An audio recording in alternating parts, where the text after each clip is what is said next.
Ya, kembali di Anyus Petang dan masih melanjutkan perbincangan kami seputar sertifikasi atau sertifikat pranikah.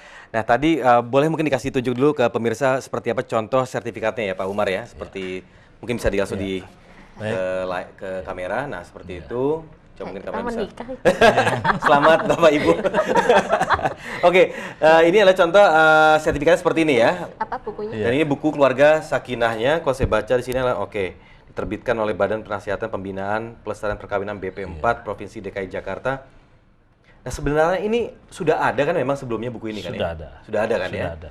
Oke, jadi yang didapatkan oleh pasangan hanya dua sertifikat ini dan buku ini. Sertifikat dan buku, ya. Oke, tadi kan sudah terakhir disampaikan bahwa tidak ada unsur lulus atau tidak lulus hasilnya. Iya. Pasti diluluskan. Luluskan. Oke, padahal kan ini tujuannya sebenarnya untuk memperkecil nih angka perceraian. Nah, saya mau tanya sekarang ke Mbak Arnita, apakah memang sebaiknya dibuat ketat seperti itu? Jadi Ada pasangan lulus. belum tentu nih lulus, kalau belum siap ya belum siap begitu. Ya seharusnya sih memang ada tidak lulusnya ya, karena memang melihat ini apa kesiapan dia. Kalau memang tidak siap ya tidak usah diluluskan. Jadi bisa diulang lagi. Makanya sebaiknya untuk mengambil kursus sertifikat pranikah ini jauh-jauh hari sebelum tanggal pernikahan itu ada gitu. Jadi ketika tidak lulus misalnya bisa mengulang lagi dan mengulang lagi dan mengulang lagi seperti itu. Karena untuk menunjukkan apa ya kesiapan apa benar-benar mau menikah nggak sih kayak gitu. Oke, dan gimana nih Pak Umar? Ya.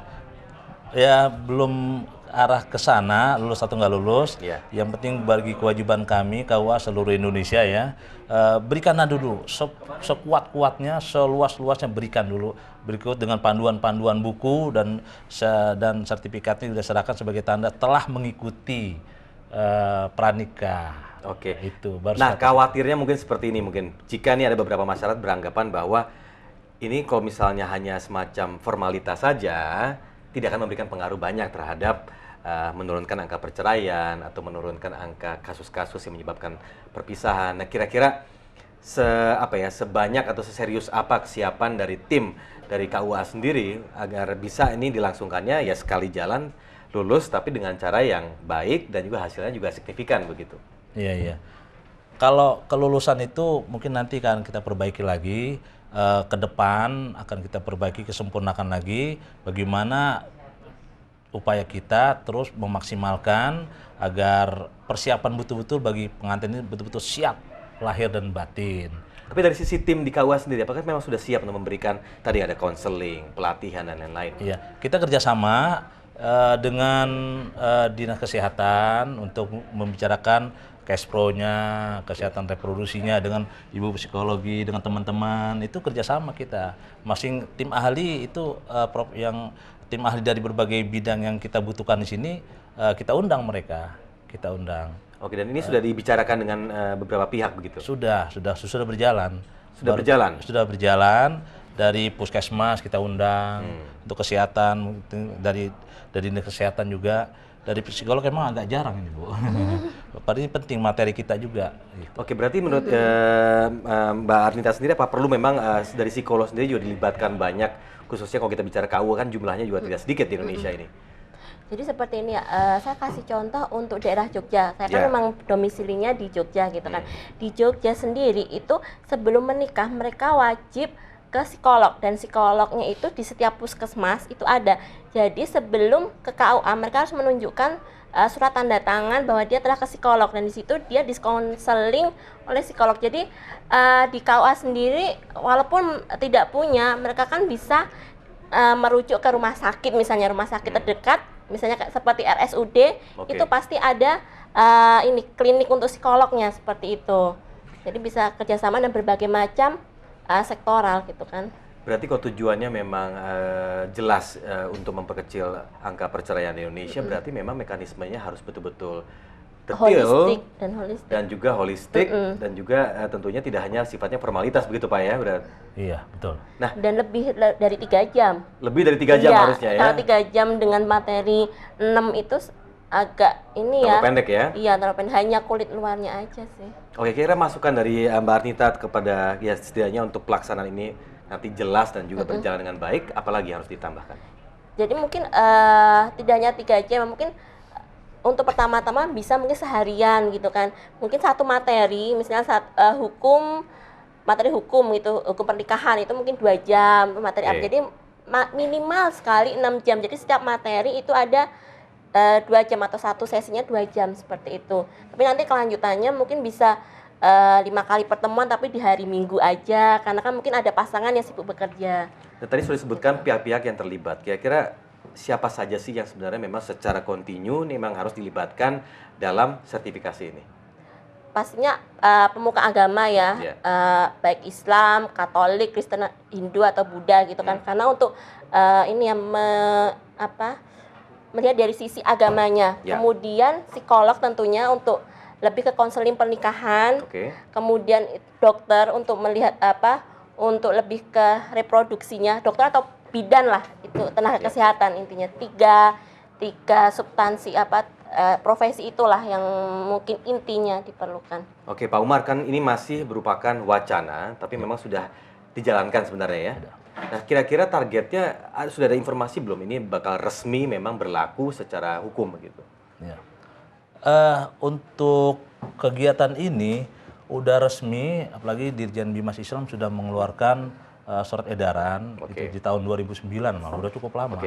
Ya, wajib malah. Malah sudah dari tahun 2009. Udah. Berarti yang disampaikan oleh Menteri Agama tadi sebenarnya ini untuk memperkuat saja atau bagaimana? Betul, memperkuat, mengingatkan kepada masyarakat calon pengantin agar segera ngikut program ini. Harus ikut.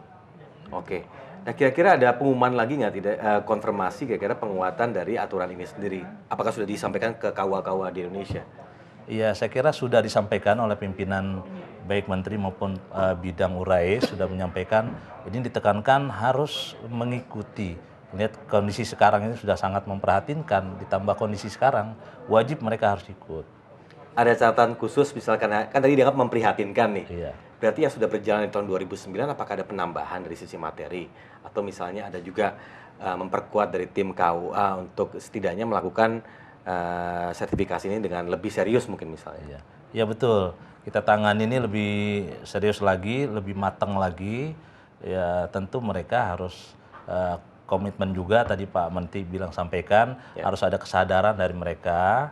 Ya emang kesulitannya ketika kita panggil mereka ada kerja segala macam, ada dari KUA mengadakan 2 kegiatan baik secara keseluruhan maupun secara individu. Yang tidak bisa ikut kolektif kita sertakan per individu. Kapan siapnya mereka berdua hadir? Oke, ini disesuaikan begitu berarti? Disesuaikan.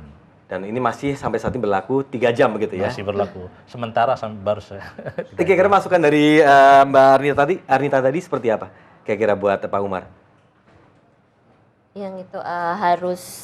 Bukan maksudnya tadi Pak Umar nih. Pak Umar tadi masukan dari Bu Arnita sendiri mengenai penambahan durasi. Iya, yang 6 jam itu Pak. Itu gimana Pak? Ya siap. Emang sementara ini dari jam 9 kurang lebih ya, jam 8 atau jam 9 sampai jam 12 gitu. Baru sementara ini sampai di situ waktunya. Baru embrio lah, nggak apa-apa. Iya, nanti kita akan evaluasi lagi sesuai dengan kebutuhan kondisi masyarakat. Terus setidaknya ini akan berjalan menuju misalnya menjadi jaminan begitu ya, agar lebih berhasil pernikahannya. Iya. Akan seperti itu. Malah sepertinya kalau belum mendapatkan sertifikat ini, nantinya akan kita tekankan siapa saja pengantin yang belum mendapatkan sertifikat ini tidak dilaksanakan pernikahannya. Oh, sudah penting. Nah, nanti ke depan begitu. Jadi ini tanda lulusnya ini.